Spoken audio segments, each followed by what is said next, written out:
በአንድ ቀን ብቻ 36 እንቁላሎችን አጣጥመው ይመገባል። እንዲሁም ትልልቅ ፒዛ፣ ዶሮ፣ 7 ኪሎ ግራም የሚበዝን ስጋ በአንድ ቀን ብቻ የሚበላቸው ማለት ነው።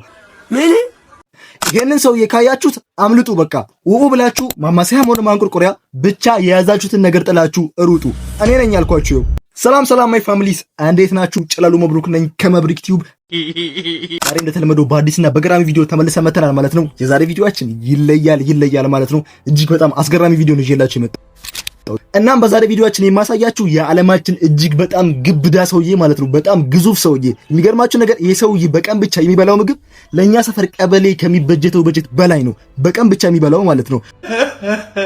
እጅግ በጣም ግዙፍ ዘረጦ የሆነ ሰው ማለት ነው። ተዘርጥጦ እንኳን ያልጨረሰ እጅግ በጣም ግዙፍ ሰውዬ፣ ዘረጦ የሆነ ሰውዬ ነው ዛሬ ማሳያችሁ። አውቃለሁ ይሄን ሰሞን ደግሞ በጣም ጠፍቼ ነበር። ለሁለት ሳምንት ለሶስት ሳምንት ምንም አይነት ቪዲዮ አፕሎድ አላደረኩም ነበር። ያው ደግሞ አሁን ተከታታይ ቪዲዮዎችን በመልቀቅ እነሱን እከሳቸዋለሁ ማለት ነው። እንክሰዋለን። እና ወደ ዛሬ ቪዲዮአችን ከማለፋችን በፊት እናንተ ደግሞ ቻናሉን ሰብስክራይብ፣ ቪዲዮን ደግሞ ላይክ ብታደርጉት በጣም ደስ ይለኛል። እናም በቀጥታ ወደ ዛሬ ቀውጢ ቪዲዮአችን ሳልፍ የዓለማችን እጅግ በጣም ግዙፍ ሰውዬ ካምባባ ይባላል። ተዋወቁት። ተወልዶ ያደገው በፓኪስታን ነው። ያው ተወልዶ ነው እንጂ በቅሎ አይደለም። ይህ ሰውዬ በዓለማችን እጅግ በጣም ግዙፍ ከሚባሉ ሰዎች መካከል በአንደኛ ደረጃ ላይ ተቀምጧል። በ2018ም እንደ አውሮፓውያን አቆጣጠር ወርልድ ጊነስ ቡክ ወይም የዓለማችን ድንቃድንቅ መዝገብ የሚመዘግበው ወርልድ ጊነስ ቡክ የዓለማችን ቁጥር 1 ግዙፍ ሰው ብሎ አስቀምጦታል። ግዝፈት ስንል በውፍረት ብቻ አይደለም፣ አጠቃላይ ሰውነትም ይታያል፣ ቁመትም ምናምን አጠቃላይ ይታያል። አጠቃላይ ኪሎግራሙም ከ435 ኪሎግራም በላይ ይመዝናል። አስባችሁታል?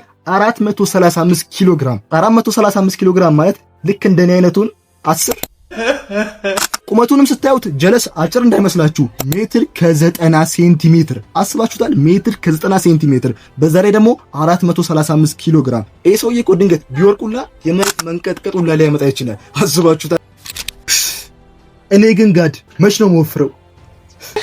ኦኬ ይሄ ሰውዬ ግን እንዲወፈረው ምናልባት የኔንም ምግብ ጨምሮ እየበላ ቢሆንስ? ይሄ ሰውዬም እንዲህ ግዙፍ ሊሆንበት የቻለበት ምክንያት በየቀኑ የሚበላቸው ምግቦች ናቸው። እሱ በየቀኑ የሚበላቸው ምግቦች እንኳን በግለሰብ ደረጃ አይደለም በመንግስት እንኳን ይከብዳል መሸፈን ማለት ነው። እስቲ ልንገራችሁ። በአንድ ቀን ብቻ 36 እንቁላሎችን አጣጥመው ይመገባል። እንዲሁም ትልልቅ ፒዛ፣ ዶሮ፣ 7 ኪሎ ግራም የሚበዝን ስጋ በአንድ ቀን ብቻ የሚበላቸው ማለት ነው። አስባችሁታል? ግን ኧረ ወገን ሰው እኮ እየኖረ ነው። እውነት ሰው እየኖረ ነው። እና ደግሞ አንተ ይሄን ቪዲዮ ሰብስክራይብ ሳታደርግ የምታይ ሰው ምን ዝም ብለህ ገብተህ ታያለህ፣ ግን ሰብስክራይብ አታደርግም።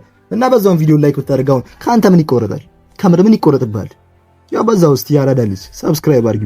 እናም ካምባባ በአሁኑ ጊዜ የሚታወቅበት በተለያዩ ሶሻል ሚዲያዎች ልክ እንደ ቲክቶክ፣ ኢንስታግራም፣ ዩቲዩብ ላይ የተለያዩ ኮንተንቶችን በመስራት የሚያስቅም ሰዎችን በማንሳት ምናምን የተለያዩ ቪዲዮዎችን በመስራት ቦርጩን ተንተርሶ በጣም ብዙ ተከታዮችን ማግኘት ችሏል በአሁኑ ጊዜ ማለት ነው። እንዲሁም ደግሞ እውቅናውን በእጅግ የጨመረለት በWW ነፃ ሪስሊንግ ላይ ፋይት በማድረግ ቦርጩን ተንተርሶ ካሸነፈ በኋላ በቃ የሱ እውቅና የሌለ ጮቤ ረግጦለታል እላችኋለሁ። አስባችሁታል? ግን ከሱ ጋር ፋይት ማድረጉላ ምን የሚሉት ነው? ቁመት ሜትር ከ90 ክብደት 436 ኪሎ ግራም ከሆነ ሰው ጋር መጣላቱላ አስባችሁታል? ይሄ ሰውዬ እኮ ከናንተ ጋር ቢጣላ እናንተም ፋይት ማድረጉላ አይጠበቅባችሁም። ይዛችሁና ቢተኛባችሁ ብቻ ራሱ በቃ ምን ሊፈጠር እንደሚችል መገመት ትችላላችሁ። የሚገርማችሁ ይሄ ሰውዬ በውፍረት ብቻ አይደለም ታዋቂ የሆነው፣ እንደምታዩት የተለያዩ ጥንካሬዎችም አለው። በቪዲዮዎቹም ላይ እንደምታዩት የተለያዩ መኪናዎችን በእጁ ብቻ በመጎተት እንዲሁም ደግሞ አንዳንዴ 3 ሰው 4 ሰው ምናምን በአንድ ላይ በማንሳት አንዳንዴ ሁላ እስከ 10 ሰው በአንዴ ወደ ላይ የማንሳት ችሎታ አለው። እዚህ ጋር ራሱ ይዙ መኪናዎችን ሲጎትት።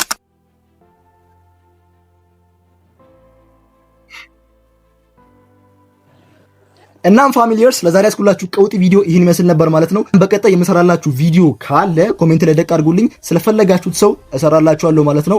በቀጣይ ባስገራሚ ማለት ነው በማትገምቱት ባስገራሚ ቪዲዮ እስከምንገናኝ ድረስ ፒስ ፎር ወርልድ ብያለሁ።